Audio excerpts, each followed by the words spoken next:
Alrighty.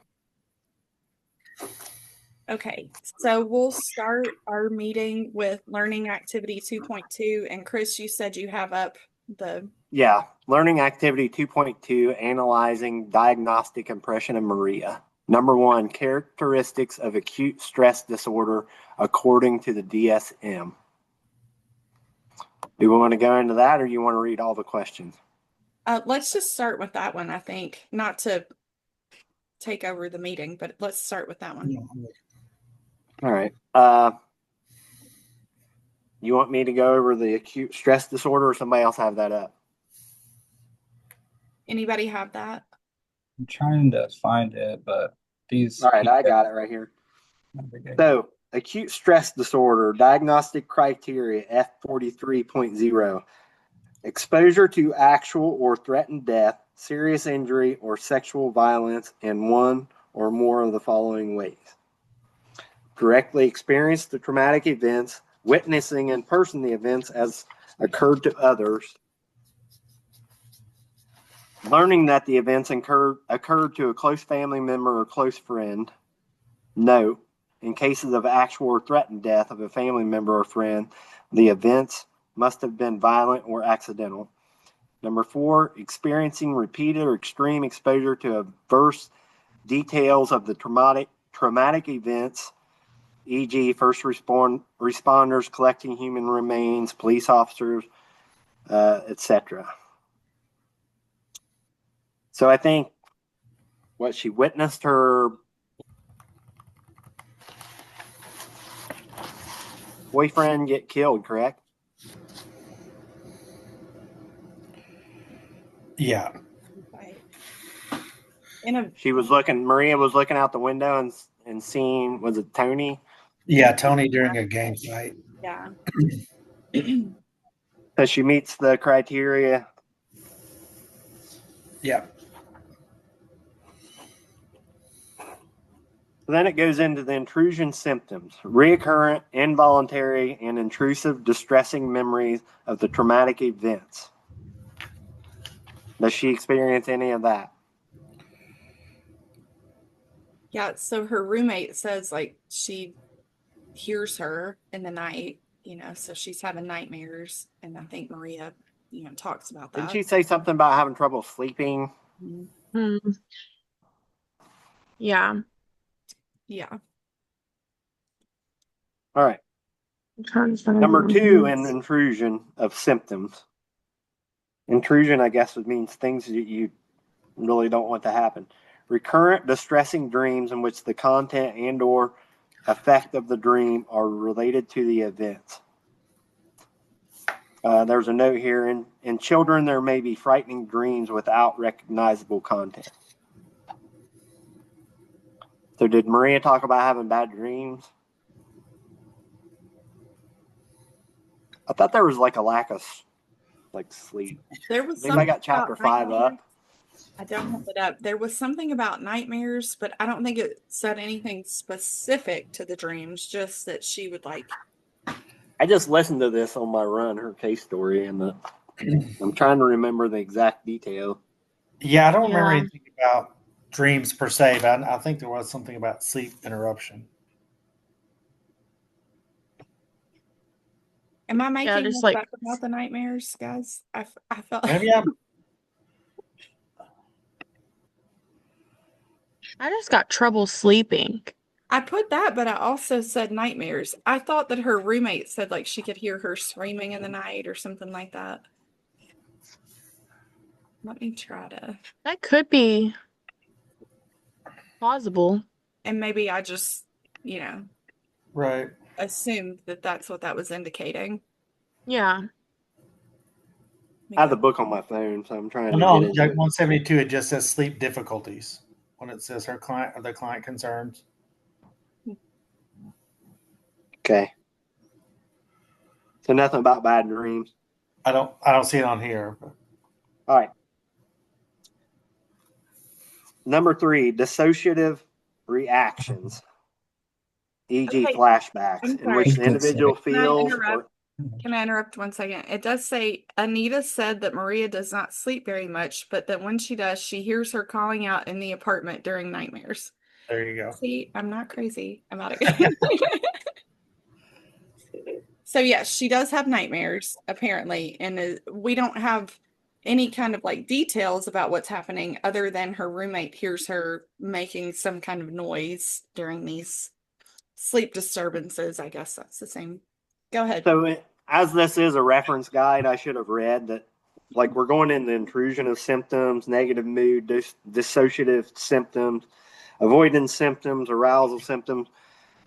But it says presence of 9 or more of the following symptoms from any of the 5 categories of intrusion, negative mood, dissociation, avoidance, and arousal. So basically, if you're going through here, she doesn't have to meet all of them to meet the diagnostic criteria. Right. And then just for me, I always have to remember that it's like either the onset or got worse since the incident. Yeah. And I'm like, well, because people be like, well, I have trouble sleeping, but that's been forever. So you're like, okay, well, I can't really count that. You know, if you haven't been sleeping well for 20 years and you saw something a year ago, you know, it's like, you can't really count it. That's a good point. And Daintley, do you recall, does it say, it felt like to me that this was the onset of these. Yeah, I think so. I was just like more saying it out loud so I'd remember, because sometimes I do the checklists and don't forget to kind of follow up with since something or just in general. Mm-hmm. Not completely off topic, but seeing how DSM is more or less a reference guide, I think you kind of learn that the more you diagnose and the more you like dig into certain things. And like our quiz had that question about the OCD, and me and Denise were talking to, like, you also have to rule out like certain disorders. Because like we were talking, like when you first heard like her symptoms, if you just read the case study, you'd automatically think like PTSD. And then like the authors talk about like, well, PTSD, you have to have symptoms for like 6 months or longer. So automatically you cut that, like, okay, she doesn't meet that diagnosis criteria. But 6 months later, she might. Right. Yeah. Because this is another one of those diagnoses that could switch. Yeah. Michaela, sorry. No, you're fine. After I read this, I immediately thought PTSD, and I was like, oh no, it's acute stress disorder is what it's saying. So. And I didn't know that from the DSM. They actually say it in the book when they go over the case in chapter 5. Yeah. And I was like, oh. Anyway, so flashbacks, and then number 4, intense or prolonged psychological distress or marked physiological reactions in response to internal or external cues that symbolize or resemble an aspect of the traumatic event. So that's kind of broad. Like, what is an intense or prolonged psychological distress?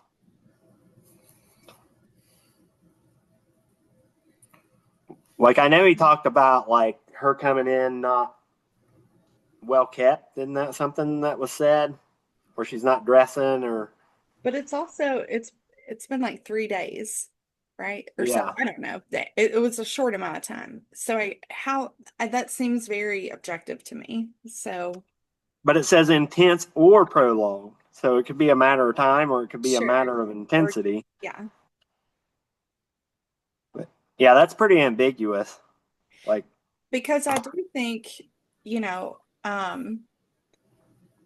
I myself lost my mom this last year. And so like that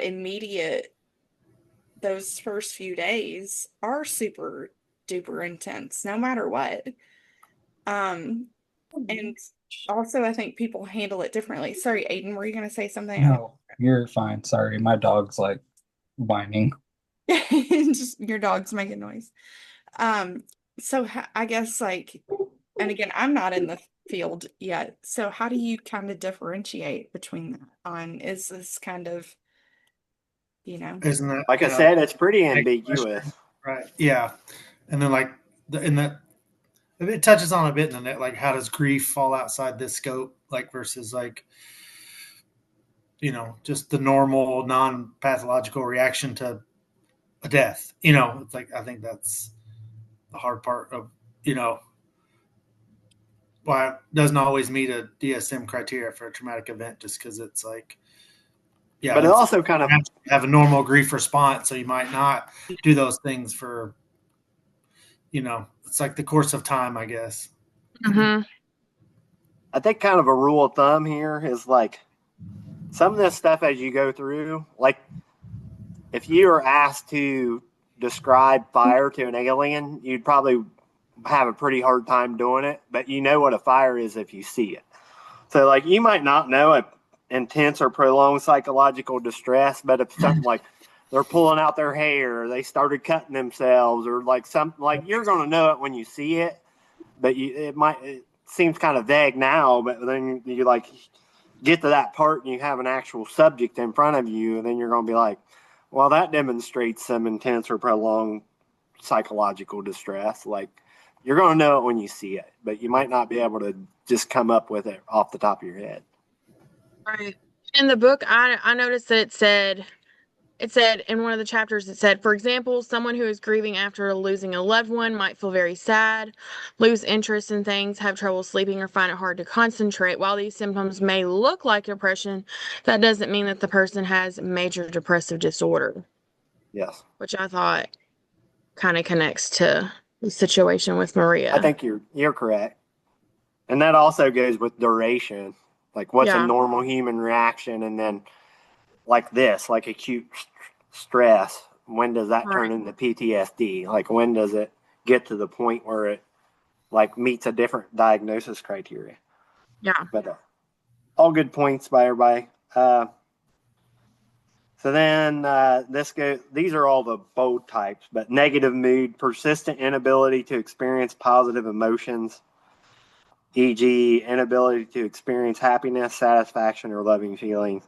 I think Maria said something along the lines of, I don't know why life's worth living, or something of that nature. Dissociative symptoms, an altered sense of the reality of one's surrounding or oneself.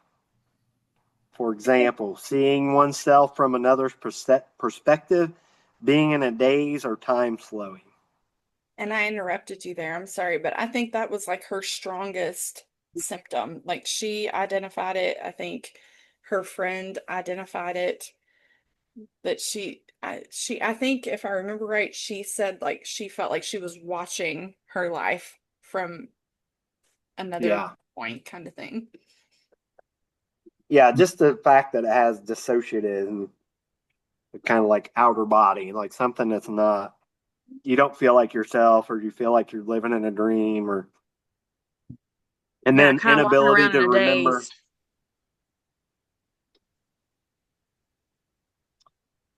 This is where I think it differs from PTSD. I could be wrong, but inability to remember an important aspect of traumatic events, typically due to dissociative amnesia, or not to other factors such as head injury, alcohol, or drugs. So if you have like real amnesia, but if you're like mentally blocking out aspects of the trauma and you're having trouble remembering the trauma, I think that would be where that, I don't know if there's an example of Maria experiencing that. I agree. Does Maria meet any of that criteria? I mean, 6 she meets for sure. I don't remember anything about her saying anything about not being able to remember the event. So that might not apply. Like I said, not everything's has to apply to meet the diagnosis. All right. Avoidance symptoms. Efforts to avoid distressing memories, thoughts, or feelings about it closely associated with the traumatic event. I did write down. Is she avoiding going to the room where she's seen it from? Is she avoiding anything about? She won't walk past that location, which apparently is like a path to get to school. And so she's altered her whole routine of how she gets to school to avoid that. I don't know about And then it. the other one, sorry. Efforts to avoid external reminders, people, places, conversation, activity, kind of the same thing. Like I said, the bold topic is avoiding symptoms, but seems like she's doing a significant amount to avoid the traumatic event. And then the last one, arousal symptoms.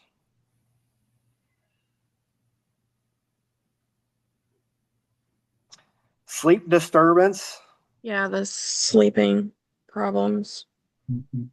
irritability, and anger outbursts. I'm kind of ad-libbing here.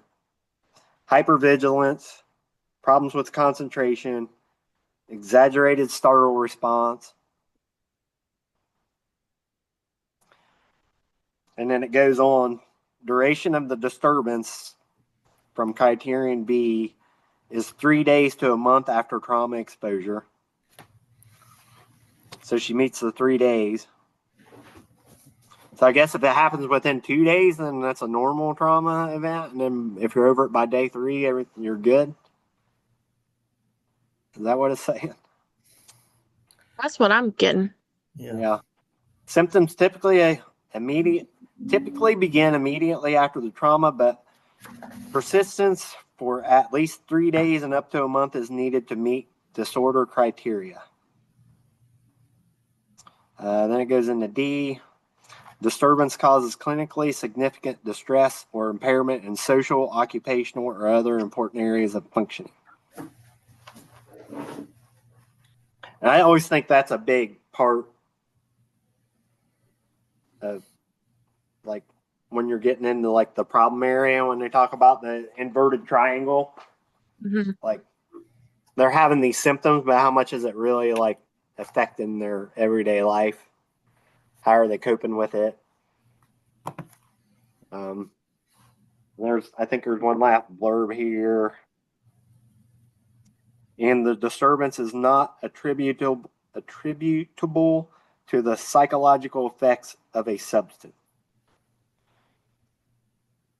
So basically, they're not having all these symptoms because of something else medically or physically that's going on with them. So if you like this happened and then you decided to relapse on heroin or something like that, then you'd probably have to start ruling some of these out of like what's the actual trauma and what is the narcotic. But Yeah. all right. So we got the DSM part. We might have already answered some of these. I think we did some. I know the next one, and if you're getting back to it, Chris, I don't know if I summarized it, but why does grief fall outside of the scope of AS? I think Dantley already kind of touched on that. That grief is like a normal human reaction. Is there another reason it would fall out of the scope? I think that too, like the time, like you're saying, maybe if they were exhibiting some of those kind of more extreme reactions, but after a couple of days, they kind of gain some perspective, because it says here, like,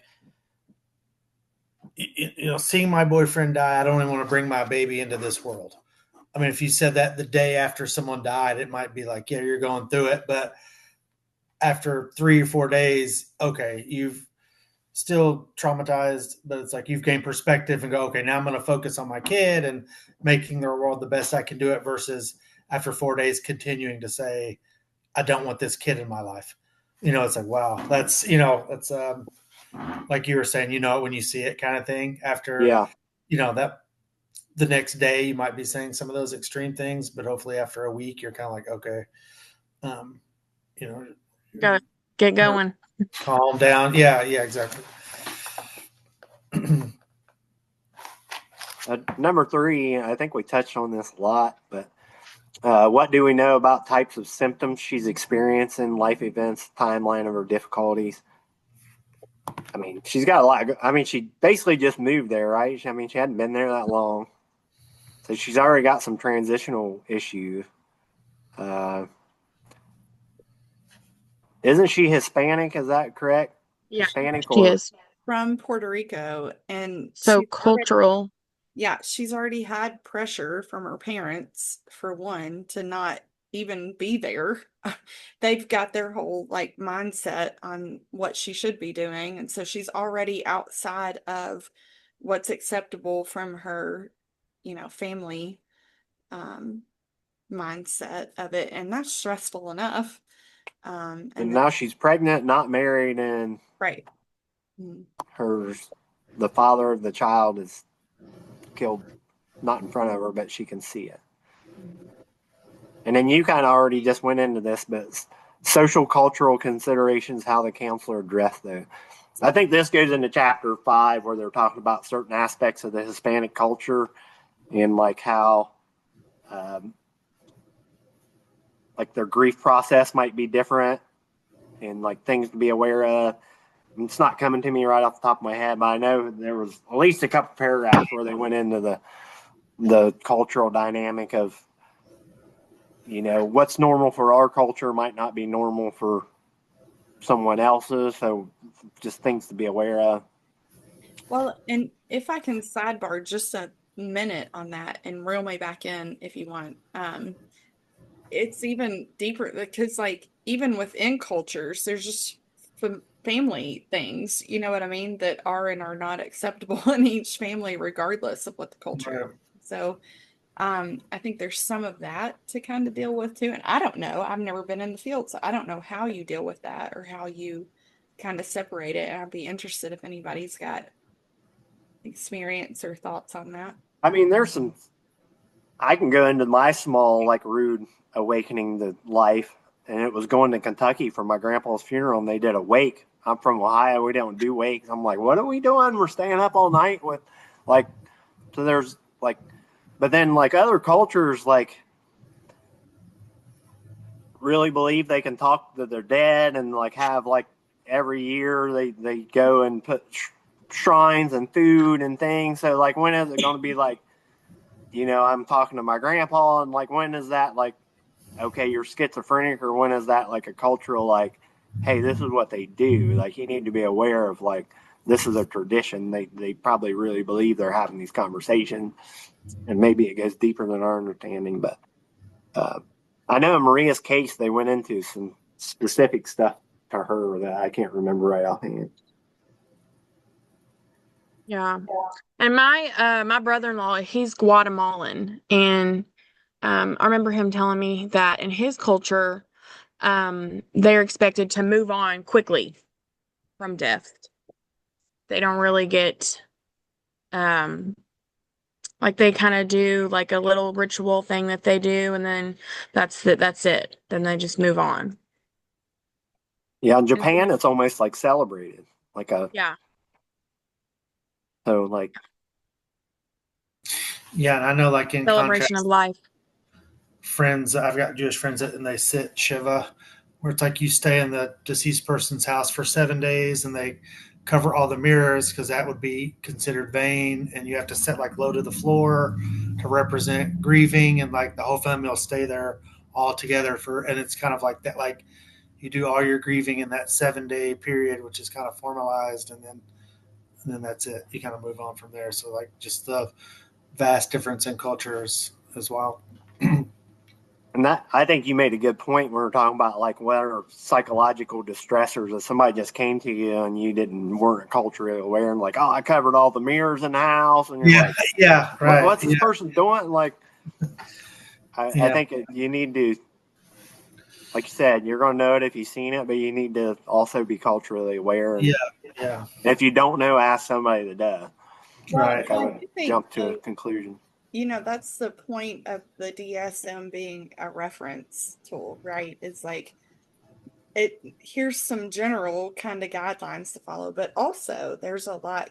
So Chris, I can only relate to what you shared because I'm from Kentucky. I've got family from in the hollers. You and I have talked about this, but also there's like the 3-day wake with some of them, with some family Mhm. members, and you go and you hand dig the grave. But then Yeah. this other side of my family, we don't do that. You do everything all in the same day, and they're just, you know what I mean?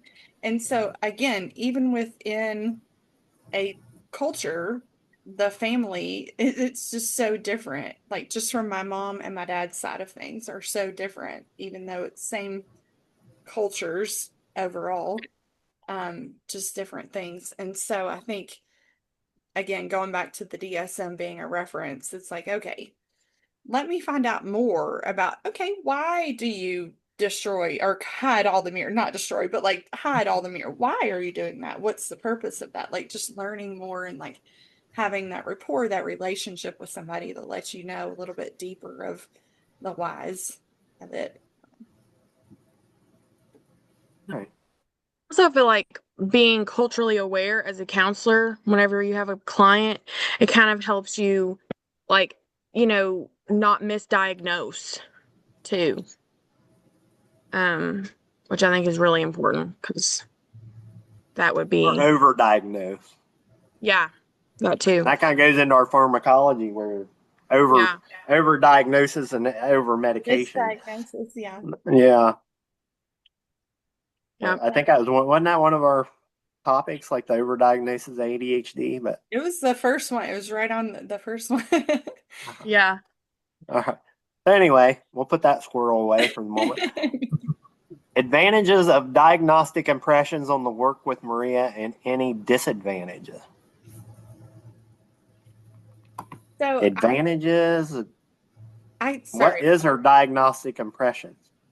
Well, the diagnostic impression to me was ASD. And so for me, and I don't know, because again, I don't have experience like this, but for me, it was like if she has this, like we've established something. And so if it does lead into PTSD, if this is a prolonged thing, we at least have this history of it and kind of like what's happened at the beginning.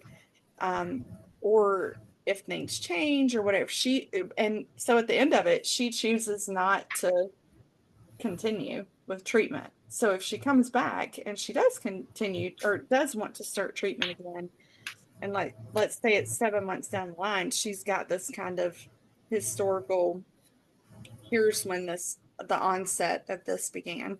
That was the advantage that I could see. Now that was the only thing I could find from my viewpoint. I think that for me, the advantage would be that it's kind of fresh. I mean, it's at like the 3-day mark. But as I was Yeah. talking about, like so many times with clients, especially like bipolar, like that seems like they'll always come back to the medium. So this is like really fresh. So the disadvantage would be like you don't know where this is going to be over time. So then are you like really going to prescribe like an SSRI for like some kind of depression at this point in time? Something that's going to take like 2 to 4 weeks to get in your system? Like, is this something you're just going to monitor and try to do some like process therapy with and kind of see where it goes? Like, there's a disadvantage is to know like really which way to go because it's really so fresh. And she does meet the criteria and you know she has the trauma. But for me, the disadvantage would be like, okay, where do we really go with this? Is it like knee jerk reaction to like make a referral to, I mean, you probably have to make a referral to psych at this point, but then that's going to be their job to figure out like, are we going to medicate or are we not going to medicate? And it just being so fresh, like, do you really want to go down that slippery slope? Well, and so that would actually part of the disadvantage for me with that is if you do give this sort of diagnosis or this sort of here's kind of what we're thinking, and you want to have them follow up with anybody, there's the stigma, which is a part of chapter 2, that we talk about of and again we go back to cultural things, but the stigma of you have this, right? You've got ASD. You've got you are leading into PTSD. And how that feels to somebody and like as somebody, so I've not been on the professional end of it, but I've been on the receiving end of it. And for me, it's like, ugh, I don't want to have anything. So if you could not diagnose me with anything, that would be great. But I would like to receive help, right? Like I don't want to keep feeling this way, but I also don't want to be titled as something. Yeah, So, it kind of makes you feel like you're being judged in a right, way. in some way. And that was one of the notes I made about the chapters. Like I thought about my own personal counseling, and I'm like, I don't Right. always share all of the things because I'm like, oh, she might think that I'm this, or like I think about that. I'm like, she's Yeah. gonna this or that. And so that could be a little bit of a disadvantage of it. Like Maria might not ever seek further help because it's like, I don't want to be labeled something. Yeah. And that kind of correlates to her culture too, cultural difference. She might get offended in that aspect of it too, if it's kind of like against, like if it carries stigma in her culture. Yeah. I feel like that can kind of make her feel like she doesn't really want to continue on with treatment. I mean, what if you came somewhere that had a village shaman and like you're expected to go somewhere to a village elder to handle your problems, or you're expected to go to, this different person to handle your problems, and then all of a sudden you're seeing a psychiatrist that goes out of the norm of your culture. Mhm. Like there's a lot of people that might not, I don't know, go with that, I guess. Yeah, I agree. Even like I think about my own situation. So and I've told you all my mom's deceased, but my dad's older. And so when I talk about things and I talk about like depression or anxiety or ADHD, he's like, none of that stuff's real. And I'm like, okay, that's fine. Like, 'cause it's just part of his generation of, nope, that's not. And I don't know if it's like a stuff it down and we'll just pretend that this isn't here or whatever. So that's just something that like I could never share with my family. Like I'm on ADHD medications. They'd be like, why? That's crazy. Yeah. For, Or some people like see it as a weakness yeah, in a way. get your life together. And I'm like, well, I'm trying. Right. That's why I'm Right. doing it. So And there's subcultures within cultures, like the military. It was always highly frowned upon to seek any kind of mental health. if you got, and even though you would like, even though you would like have somebody like, 20 of you might be in the same firefight, and one person has a meltdown and like, I'm ready to go home and all this stuff, and then they take their weapon because they're going to kill themselves, and then everybody's just kind of walking by them like not knowing what to say, and it's like it almost like becomes like a thing of shame to even admit that you're struggling with stuff. Yeah. And I think that's probably a reason that the suicide rate for veterans is really high. But I mean, I've witnessed it. I've seen somebody that just had a complete meltdown in a combat. I mean, not a complete, but like things that happen, they probably are lucky to be here, and they're like, I've had enough. Like I'm out. which is a complete, Send me home. that's a completely rational response, right? But again, in the subculture of it, it's like you're weak. Yeah, then all your brothers got to walk by you while you're sitting there at the CQ desk with no weapon and no shoestrings and completely shamed to like admit that you have a problem. Like it becomes like a hard thing. Like somebody it happened to was one of my close friends, and I felt so bad for him. Like, but then you're also thinking like, damn, if I ever have a problem, I'm not telling anybody. Like I ain't doing that. So yeah, I've had several patients who were in the military, and they said, this is my first time in treatment because I refused for the longest time to ever get help because I just didn't want to, or I didn't really feel like I had an issue. And I cannot tell you how many times I've had to explain to so many of my patients, like, this is a place for you to come and get the assistance that you need. And we are all here to help you. We're all here to, like, we want to see you get better. Like, this is a good thing. This is a step in the right direction. This is not something that you should feel, bad for coming and doing or, ashamed of. and then they'll, I've actually had people say, well, I do feel ashamed. And then you have to just continue to kind of talk them through it, because people really do feel a lot of shame when it comes to mental health and substance abuse issues and things like that. So Well, and it's actually, it's very, and I'm sorry, and I might derail us a little bit here. you're But fine. it's also like generational of it, in the sense that, let me make a little sidebar of, it's mental health month for men, which is great. Like, you get one mental health month, guys. Get your stuff together in the month of June, right? But it's so, I feel like that it's so frowned upon. And so I have a son, and I share him with someone I'm no longer with. And from his dad's side of the family, it's, you need to toughen up, quit crying, quit, you know what I mean? And so, and then Yeah. go back to the military, it's the same thing. If you're going to sick bay, you better be dead. Like, if you're not dead, you get back out there. What are you doing? And then, you come on down the line too, and it's like, so that's what they've dealt with. Actually, last night I had my son, and sorry, side note on this little story here, but my son had two of his friends stay over, and they're outside playing basketball on my concrete driveway, and one of them falls. He is 8 years old. He falls, and the other two boys come running in to me, and, oh, Carter fell. And I'm like, okay, well, let me see what's going on. He's like, I just need a paper towel to wipe the blood off. It's pouring blood out of his elbow. And I'm like, buddy, like, we should probably take it. No, I just need to clean the blood. But he's been conditioned of, Right. like, boys don't cry, but you know what I mean? That kind of Mhm. thing. Yeah. I do think it's a pendulum swing.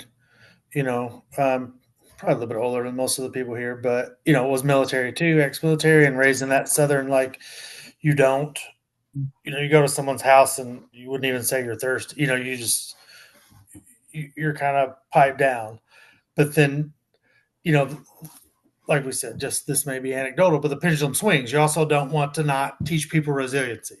That anytime anything happens to you, that you're fully allowed to completely fall apart and not go to work and not do, because I think that's also problematic. So it's that 100%. we're early on in the thing, like, it shouldn't be suck everything up, but it also can't be, any mild inconvenience is enough to make you, I can't go to work today because whatever reason, or those things. So I think I got a that's splinter or delicate something. balance for us to be like, I want to hear you. I want to validate your feelings, but also instill resiliency of going, you can do hard things. That's, and I think that's primarily working with kids. That is a balance with the little ones too. It's like, yeah, you're 7 and 8, but you can be tough. You can do this. You can do hard things without it being, I think that's the balance of, you can voice your opinion without that being all consuming. You can say it's this without it being that's, almost like she was saying, my life's over now. I mean, her situation is different, but you hear that from, like, minor inconveniences from people. And it's like, no, we got to be a little tougher than that, but that's me. I would never say that that's me instilling my values on them. But I do think, like, helping facilitate resilience is important, but I think that's the art to this job. I mean, we kind of alluded to it last week. If you have a treatment plan, and I think Denise had said, well, no one's ever sat down and showed me, or if you get a label, I always think of it as like the gym. If you go to the gym, the person's not going to be like, yeah, you're here because you're overweight. Man, are you overweight? You're here because you're overweight. Like, eventually it's going to go, well, we're going to do this machine, or we're going to do all that.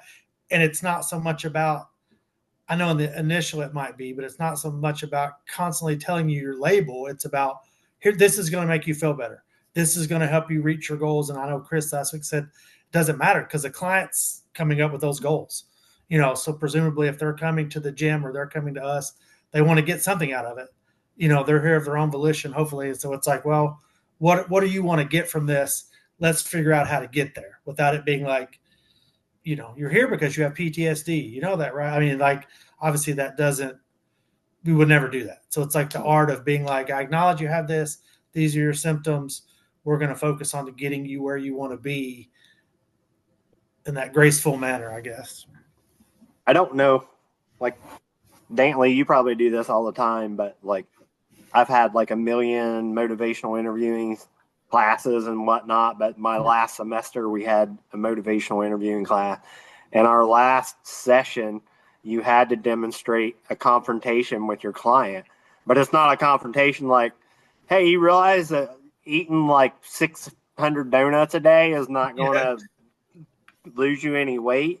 Like you kind of point out the discrepancy like he's talking about. Like, hey, you said you had the goal of like doing this, but then you've had the opportunity to go to the gym like 3 times this week, and each time you haven't gone. Like, can you explain that to me? Like, so you can confront in a good, healthy way. But like Dantley's talking about, you can't get into like coddling. Like, oh, it's okay. I wouldn't have went to the gym either, and I'm sure those 6 donuts are just gonna like work themselves off, and you'll be fine. And don't worry about your hypertension. And there's like a healthy balance, and that's where the like building rapport with your clients really comes in. But there's also like a healthy way to confront and like a non-healthy way to confront, which I'm sure we'll get into all that here and eventually in one of these classes. But I don't. Yeah, I appreciate that. Like, no, I'm sorry. Yeah, I was just gonna say I appreciate thinking through like that way when that's just a good way to do it. Like, I mean, obviously to be like, oh, well, you stated your goals were this, so let's revisit those versus. Well, they call it the discrepancy in the story, the official textbook term. But always look for the discrepancy in the story. Like, hey, remember when we met the first time? You said you wanted to accomplish this and this and this, but you're really doing like this and this and this. Like, can you tell me the difference? Like, you got to try to lead them to see it. So it's not the carrot or the stick. You're kind of like in between. Like, hey, you said you wanted the carrot. I'm not going to hit you with the stick, but like, what are you going to do to get the carrot? Because we're not going anywhere. But anyway, enough of my rant. So I was going to tie it back in a little bit. So with Maria, so we're a few days in, like, how do we thinking about this? Like, how do we talk to her moving forward, right? Because you don't have that rapport with her. You've not built this relationship. How do you move forward with Maria? And like, so the last question is roughly, are you comfortable with the diagnostic impression? And my standpoint is I am. I do think she's moving towards PTSD, and I think the fact that she does not want to receive further help right now, she's going to have it. That's just my opinion of it. But how do we, not knowing her well enough, again, not having that rapport? I did not. I'm so sorry. How do you do that with Maria? I think her, I don't know if let's see.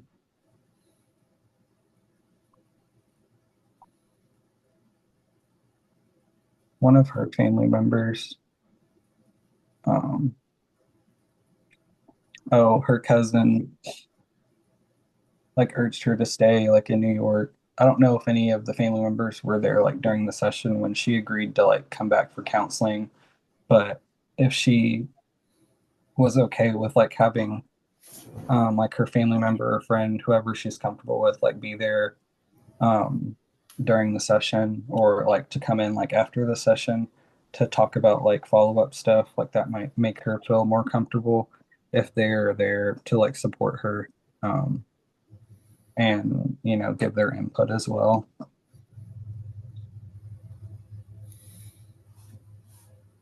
And I thought that she did not agree to further, so I maybe didn't make a note of that correctly. Says that she refused the request to return to the psychiatrist to follow up, but then she agreed to return for further regular counseling sessions. Okay. So you're right. So like having the comfort of her friend, cousin, whomever this is, although obviously during that first interaction, she apparently lashed out at this person. I think she said this is a safe enough person for her that she might feel comfortable coming back with that. But so I yeah, think in this situation, like if I was the counselor per se, um, you would try to end like any session on a goal, and you're not going to like hold it against them if they don't. But like just try to like get like maybe one or two things that she might agree upon to the next thing, and maybe like even try to like let her come up with them. The diagnosis for me is kind of like a moving target. It's just something to like, hey, here's the diagnosis. We know she's got these symptoms. It's something to like begin a treatment plan for. But all those are going to be ever evolving, ever moving. Like I said, if she doesn't like get some of these alleviated within like a year, then it's going to turn to like PTSD. Not that it's going to change your treatment plan. Treatment plan is probably going to look the same. Diagnosis is going to change. So all this is just a basis for a treatment plan, and the treatment plan is going to be like whatever's going to make her better. It's not going to be what the diagnosis was. It's going to be like, how do we get moving in the right direction? So like if I'm the counselor on this, like I'd probably start some CBT stuff. Like, hey, could you journal like a couple nights this week and maybe bring that back next time we talk, and you can kind of start seeing the way she's thinking. Or like, hey, I know you said something about not wanting to be here. Is there any way you could, guarantee me if you start feeling like you don't want to be here, you would call this person, this person, this person, kind of make like a quasi safety plan, like just like small little baby steps. Yeah, I agree. I think that it's important to like not rush it. No. Like not to rush the process, because that'll also, I feel like, will make her hesitant to follow through with the treatment. Um so yeah, I agree. I think that that's a good point. All right, we're almost like an hour in, and we haven't even got to the first part of the learning activity. no, we did the learning activity. Yeah. We didn't do. Oh no, like the first talking point. Oh, did I miss it? I'm sorry. Or what do you mean? In the agenda chapter? Oh, I thought we were supposed to go over the DSM, like the. Well, we read the ASC characteristics. Oh, that's from last week. You put it all in one thing. You just continued it. Did you go to the second week 2 discussion? I try to put them out like in Oh, different. it was all under agenda, so I thought this was all for the same thing, but Well, you just because I think continued. we're working in arrears, so I think we did the 2.2. We talked a little bit off and on about chapter 2 with this. The DSM readings, we really haven't talked about schizophrenia, bipolar, and depression disorder in this. So if anybody's got anything to add with that, Chris, are we on the same page with, am I mistaken? And not just Chris, but everybody, like,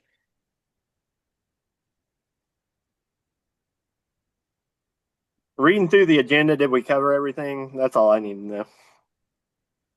we've not talked a ton, any about these DSM readings. Yeah, I think Wasn't the that only supposed thing to that be we have done to talk last week, about or was now that is this week? schizophrenia, bipolar, depression disorder is We're what in I'm seeing. arrears, Chris. So we're on schizophrenia, bipolar, and depression disorder, I think. And Aiden, isn't that what you said? Kind of like what your response from them that you got is like, it's sort of the week behind. We're turning in a video. Yeah, I thought that was the agenda for last week, but I could be wrong. I don't even remember. I'd have to pull up Okay. the. It's all so confusing. I'm not quite sure.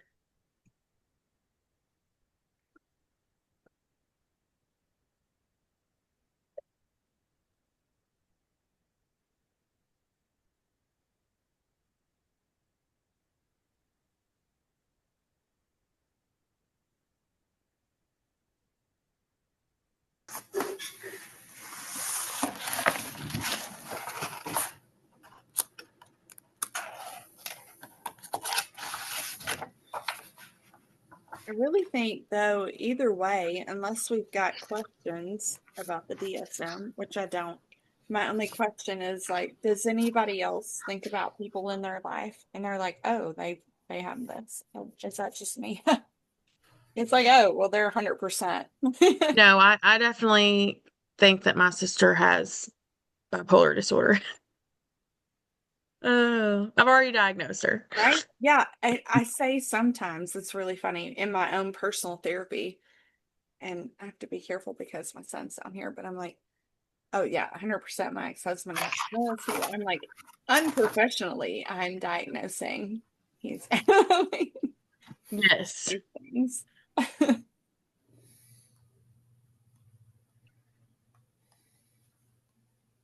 Are you still looking, Aiden? Or Yeah, I didn't ask them about group 2 recording, but the syllabus looks, which we're still recording, but that's okay. the syllabus is a little confusing Well, on because it's what like to a add week in this. delayed, right?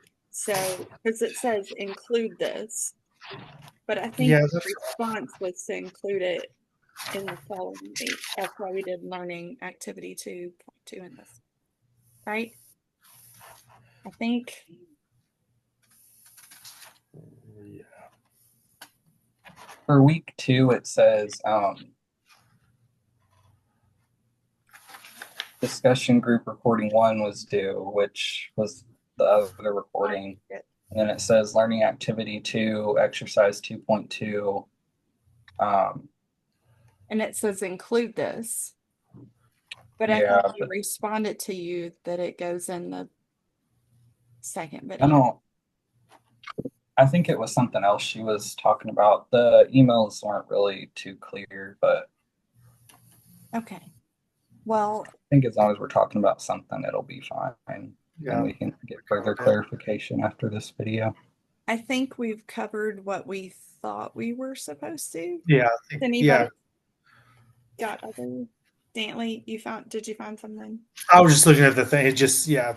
I mean, the way I'm reading it is just skills and exercise 2.2, which was Maria. I feel like we obviously covered her. Does anybody have anything else to add, or like any questions, any thoughts from this week? I think we're safe to end the recording. Should I do that?